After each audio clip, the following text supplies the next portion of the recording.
What's up? This is Noah Thomas, and this is the review. Today we have Ball Boys, we have another unboxing, and we are also going to dissect the birth of Italo house. Please enjoy.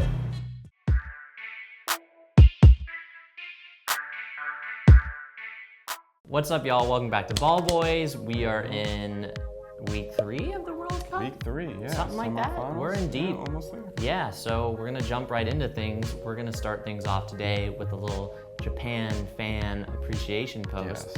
Yes. They've got great outfits. They go like full cosplay essentially. Also, very well mannered. They stick around. Best. They got their heart torn out losing to Belgium.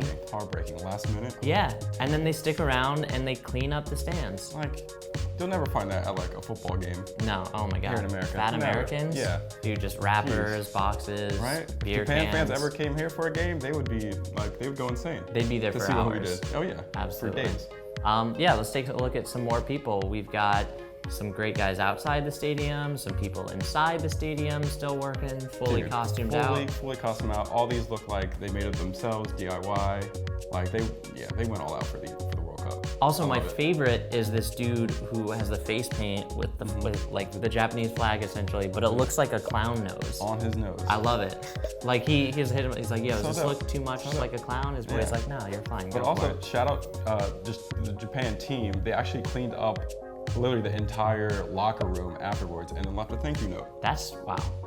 That's so Like, polite. yeah. Yeah. You gotta love them for that. If there were like a Miss Congeniality award for the World Cup, Japan would be a shoo-in for that. If there was like a most like award, Japan for sure. Shouts out Japan. Shout out Japan. One team that does keep winning is Russia. And, Surprisingly. yeah.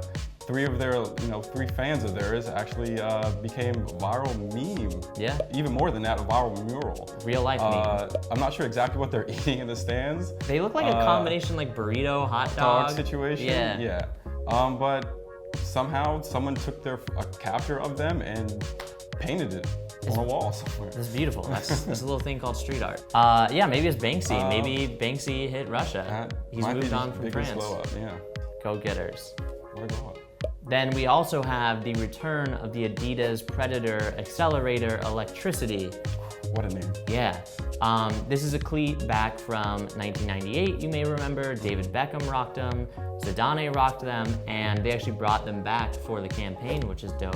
Yeah, so these are going on sale. They've probably already been on sale once you're seeing this, but you can get the cleats for $350 and you can get the trainers for $250. Don't be one of those people rocking cleats in the streets. Exactly, please don't.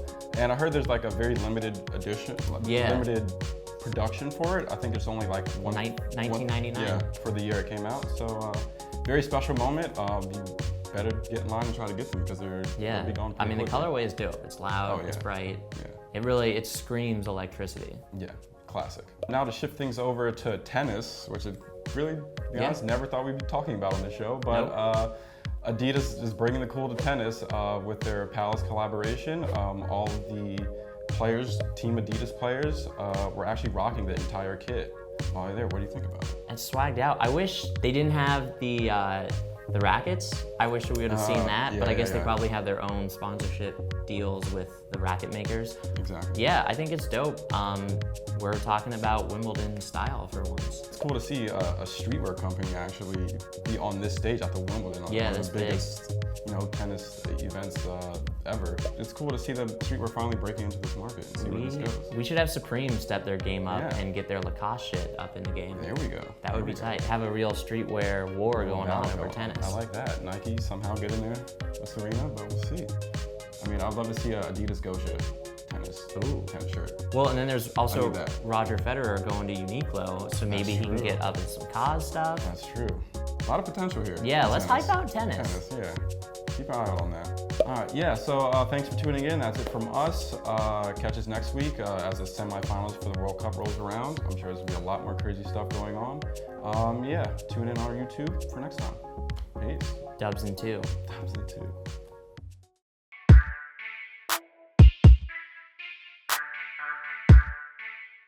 All right, what's up, guys? It's Gia and Noah at Highsnob. What's going on? And we can barely see you guys over this pile of shoes we're about to unbox. So let's just get right to it. First up, this is one of Nike's new silhouettes. Bam, the EXP X14, I think it's called. The EXP X14, man. These are fire. These joints look like a missile. The name sounds like a missile. Dude, I just love this point in And the back. yeah, it's fire. Oof. Like I'm gonna actually run in these, I think.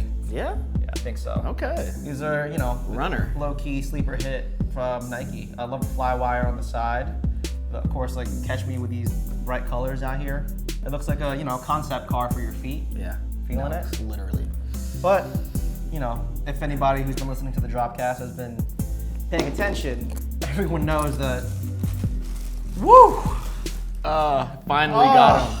Finally got him. This was the shoe of Fashion Yo, Week. the shoe of Paris Fashion Week. Without a doubt. The Nike React Element 87s in the anthracite and black colorway. I'm actually wearing the Sail light bone versions right now. Flex. Flex. Shouts to Camping After Shoes at Paris Fashion Week. And shouts to, like, honestly, one of the most fire shoes Nike's made in a while. I just want everyone to know he really did camp out. I can vouch. That's facts. I love the black too. Yeah. You know, I mean, the whites go hard for me. Like, I'm probably gonna wear these more because I don't want to ruin the white ones. Yeah. I just love that you can really get fits off in these. Yeah. You know, you can run, actually be athletic, and then you can actually get a fit off. Right. Very important. Yeah. Very Well, these are the important. lifestyle version. They got the cork footbed, so Yeah. they're definitely not made for super performance running, but I think they're dope. You got some stuff from Adidas to unbox as well. You already know how Adidas is. Big up Wang. First off, we got the Continental, the hoodie. It's way too, honestly, I'm just sweating just touching this. Whoops. I dropped the bag. I was trying to get the shoes out in time, but So hot, but fly. You know, Yeah. look, wear it indoors with the AC blasting. Blasting. Then as soon as you walk outside, I pray you take it off. Please. But here are the matching shoes, right? The Yeah. Continental 80. Here's the bag too that fell. Yeah. Pretty cool. Pretty Throwback cool. silhouette from Adidas. Oh yeah, dude. On the Calabasas vibe almost, right? Dude, these are so like drug dealer chic. Yeah. You know, Come on. you gotta run. These are like the tracksuit in the mall with the gold chain and no shirt underneath. Oh yeah. If you have chest hair, all the better Yeah. to rock these with. But yeah, that's the vibe with these. Shouts to Adidas Continental 80s. Now, I know you spend a lot of money on Essence. I spend a lot of money on Essence. All my money on Essence. Reebok and Essence just combined on this, the Runner 96 silhouette. It goes hard. Fire. Also the 3M. I don't know if you can see that, but if you were to flash, Right. she just lights up.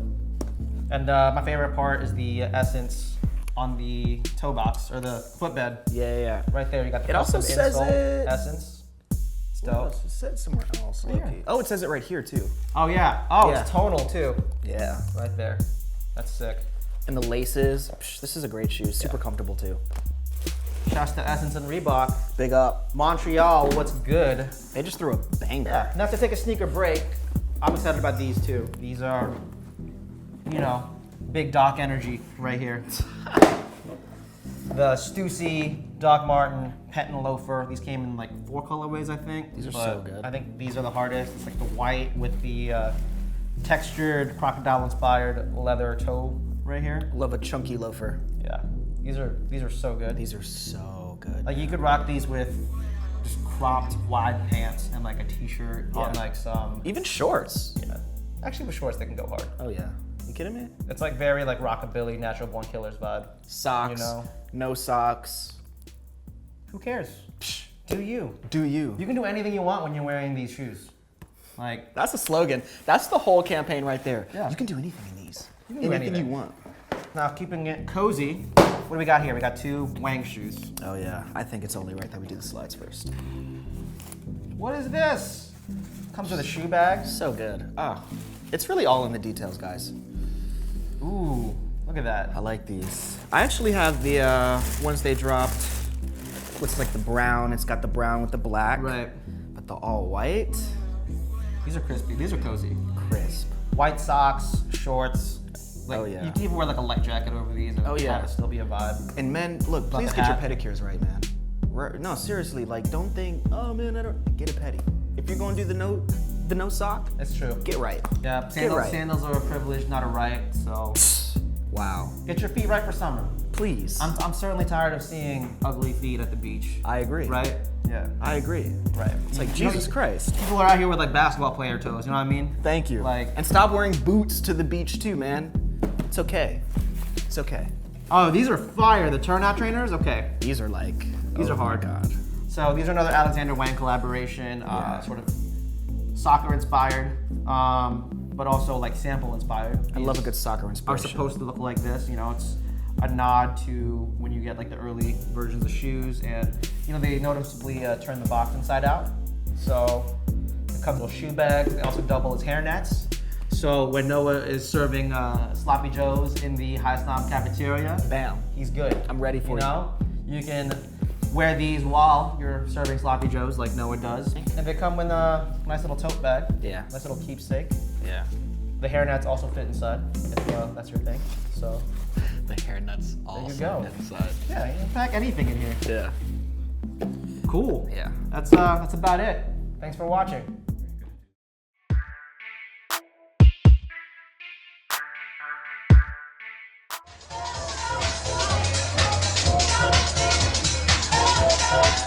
Italo sound is very sportive and very active, like people are really dancing. It's logical that in clubs people are not wearing heels but sportswear, like it's more like it's almost gym or fitness what people are doing. I think the link is very easy made between those two.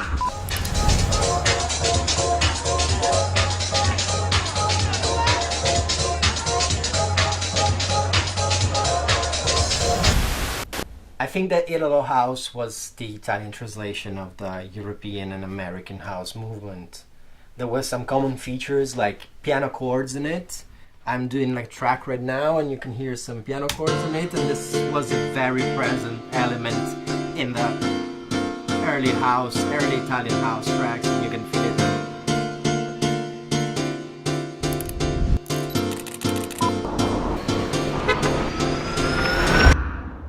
Like in Italo house, it's always like it feels a bit like sitting on a motorcycle.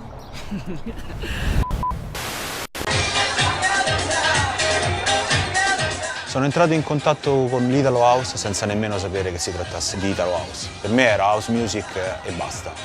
Soltanto più avanti, facendo ricerca, andando a studiare i vari artisti, andando a spulciare i crediti dei vari dischi, ho scoperto che si trattava di un mondo a parte, un'eccellenza tutta italiana, che aveva un'estetica definita e particolare che faceva proprio per me. L'Italo House parte da un'esigenza dovuta al fatto che le persone ormai facevano fatica a ballare la disco music, quindi si trovano i DJ a produrre musica con un sound più potente, più innovativo, che ha in realtà rispinto le persone al club, a muoversi e a tornare al ballo. L'Italo House non so se è stata un rifiuto all'Italo Disco, dico solamente che al finire degli anni '80 di quella musica lì non se ne poteva più. In the 80s and the 90s, the Italians were way too motivated and enthusiastic with their synthesizers. And they started to do a lot of things. Like they started to do covers, they started to make own tracks, they started to do like very simple things as well. It's much more finesse, like it feels much more like a dish from Naples. The scene in Naples is pretty active now. There are so many promoters doing parties since the early 80s. There was this Vesuvius wave from the 80s that was more electronic rock. Yeah. And then the house music arrived, and then now I think there are several promoters that are doing different kind of parties, and many people going to dance every week. Like. Penso che il ritorno dell'Italo House oggi, a distanza di tanti anni da quando quei dischi sono stati prodotti, sia legato sostanzialmente dal fatto che oggi i frequentatori dei club sentono il bisogno di evadere da una società un po' opprimente, da un senso di instabilità, di insicurezza, e niente di meglio che il suono gioioso, la solarità, la voglia di fare festa che è trasmessa proprio dall'Italo House faccia per loro sostanzialmente. I discovered Don Carlos Alone track from a compilation I bought around 2002. It's definitely like a classic inside the Italo house scene. The atmosphere of this track was quite Mediterranean, and it was like that kind of nostalgic thing. The chords are very Chicago-ish, but still it has like the finishing crust of the Italian style onto it. Quando realizzammo Alone è un po' quello che volevo sin dall'inizio, cioè io sono italiano e quindi Mediterraneo, Alone, cioè cercare di fare capire da dove arrivavo, perché mi sembrava giusto non rinnegare la patria da dove provengo. Penso che non sia un caso che con l'esplosione dell'house music ed in particolare dell'Italo House si siano iniziati a vedere all'interno dei club t-shirt comode, streetwear e sneakers. C'è un parallelismo tra streetwear e club, laddove negli anni 80 e 90, essendo molto difficile reperire determinate cose e vivendo quotidianamente la strada, e quindi indubbiamente tu dalla strada portavi poi nel club quello che compravi nel negozio di sport, perché quello c'era, e c'era questo passaggio molto divertente dove studiavi per strada quello che poi nel club mostravi. I think I discovered Diadora when I was a kid. It was early 90s, I was going to school, and I started to recognize people wearing sporty stuff to go around town. Tutti quanti, dai rapper ai cantanti, ai calciatori, agli sportivi, giocatori di basket, volevano indossare Diadora. Guys, I think that Italy, because of its weather, because of the warm approach of people, it just helps people to make everything in a good way. Like food, fashion and music as well. Come a dire, ehi, cioè noi facciamo la pizza al mandolino, ma ci abbiamo pure le Diadora, cioè è un nostro brand, è una nostra creazione e questa è una cosa importante.